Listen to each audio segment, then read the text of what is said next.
ఇలా మీకోసం ఆలోచించి మీరే మీ మనిషి ఆలోచించి మీ కుటుంబ వ్యక్తికి ఆలోచించి నా కొడుకుకు టైం ఇవ్వలేదన్నా, నా కొడుకుతో మాట్లాడలేదన్నా.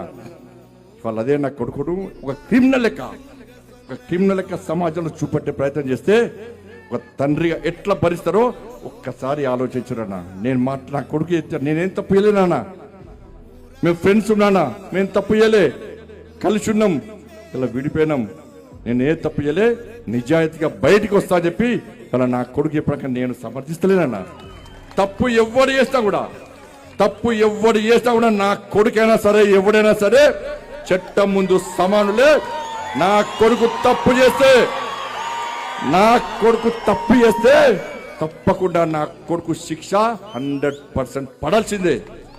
ఇలా నా కొడుకు ఒక రకమైన చట్టం, ఇంకో వ్యక్తికి ఇంకో రకమైన చట్టం ఉండాలని కోరుకునే వ్యక్తి బండి సంజయ్ గారు. సమాజంలో చట్టం ఎవరికి చుట్టం కాదు, సమాజంలో చట్టం అందరికీ సమానమైన విషయాన్ని ఇవాళ నేను స్పష్టం చేస్తున్నాను.